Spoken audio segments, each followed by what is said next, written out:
They call me Squirrel. What's going on over here on Hey Look Squirrel Down Under? It's time for me to learn the difference between rugby union and rugby league, and a whole lot more. This is from Nin. Nin explains. Back on the main channel, I watched a Nin video. Was talking about what sport was it? I don't remember, but I've watched one or two of their videos before. They do great work. They make great videos, very very well put together. So I was excited to find one from Nin that explains the difference. And everybody tells me, you got to know there's two different things and you better not mess them up. So I'm going to try to learn what the difference is here so that I don't, mess it up. So here we go. This is the difference between rugby union and rugby league and a whole lot more. Nin explains the differences between rugby union and rugby league and a whole lot more. But first, a history lesson. Back in 1823, at a local football match in the town of Rugby, an English schoolboy named William Webb Ellis supposedly picked up the ball and ran with it. Pretty soon this became a popular game, and in 1871 led to the creation of the governing body known as the RFU, the Rugby Football Union, of which still exists today.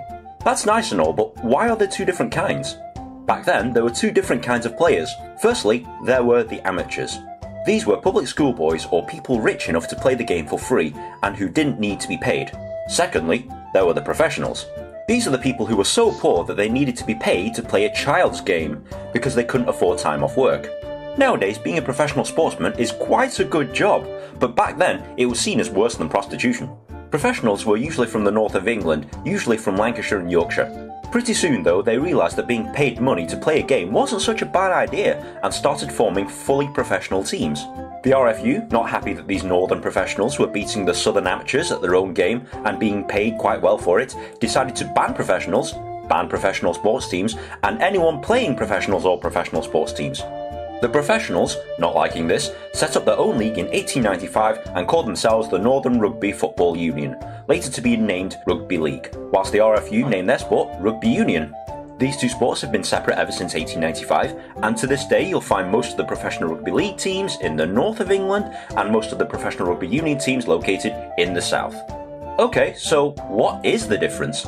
In general, both kinds of rugby have the same idea. You have to run with the ball and touch it down onto your opponent's in-goal area to score.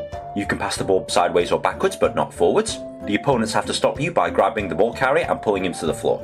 The main difference between the two sports is what happens after the tackle. In rugby union, the tackle is contested. This means that as soon as a tackle has been made, the ball carrier must let go of the ball. This also means, in theory, that either player on either team can pick it up and run with it.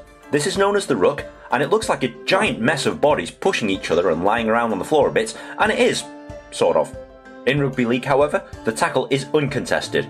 After the ball carrier is tackled, the opponent must let go of him, and his team must retreat 10 metres. They must allow the ball carrier to kick the ball back to a teammate, and then they try and run forwards with the ball again. The team with the ball is allowed up to 6 tackles to score before the referee gives the ball to the other team so that they can have their 6 tackles. This might seem like a minor rule change, but this has resulted in two almost completely different sports. Other differences include 15 men play in a rugby union team as opposed to 13 men in a rugby league team, 5 points for a try in union, 4 points for a try in league, 3 points for a penalty kick in union, 2 points in league, 3 points for a drop goal in union, but only 1 point in league. There are many other rules that differ between the two codes of rugby, but those are the main ones you need to know about. I'm recording this for the Australian channel, because that's where I came in, where someone was like, "Oh, you got another difference between the two." I'd imagine it carries across all countries now. I can see down here it says South Africa, Scotland, which means that all the different countries play in the union and the league, I would imagine. Interesting how different they are, and yeah, I could imagine that it's totally different how you treat the tackle. Is it contested or uncontested? Because when it's contested, it can change sides pretty quickly. When it's uncontested, it goes back to the same people and continues in play. Big difference there, obviously. American football fans who watch rugby league for the first time generally understand it very quickly, as these two sports are very similar. The same cannot be said about rugby union, which will forever confuse our American friends for years to come. So why did rugby league change the rules? If you remember the professionals of 1895, they needed to be paid. To make more money from spectators, they had to change the rules of the game to make it more exciting for spectators to watch. This includes reducing the scoring, reducing the number of men, and including an even amount of possession by limiting the tackles per team. This is why some people say that rugby league is more exciting to watch. Union fans would argue that they dumbed down the rules because their tiny little northern monkey brains couldn't understand rugby union, but this is certainly not the case. Union fans refer to rugby league players as idiots, whereas league fans think of union players as fat public schoolboys who can't take a hit. So what's more popular? Rugby union is the more popular sport as it's been around for longer. It's also the de facto code of rugby that you'll probably learn in school. Only a handful of countries play rugby league, and in fact, the only country where rugby league is more popular than rugby union is Australia. But in reality, when most people say rugby, they're usually referring to rugby union. So which is better? To answer that question, let's use an analogy of chess and checkers. Checkers, like rugby league, is a very simple game to understand. Every piece is the same, and they all have an equal role. It's a fast game, and you really don't need to be a genius to understand what's going on.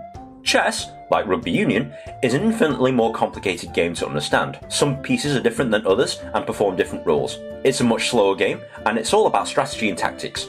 You have to be more tactically aware to play rugby union, but you have to be fitter to play rugby league, as your job mainly consists of running with a ball and being smashed in the face for 80 minutes. So the question is, which do you prefer? Chess or checkers? Rugby league or rugby union? The only way you'll truly know is to watch or play both kinds of games and deciding for yourself. So yeah, I mean, so Australia, there you go. It was in there. So I think I'm doing the right thing here. So what are you? Are you rugby union or rugby league? I'd like to know. I'm not sure which I am. I have no idea where I'm going to end up at.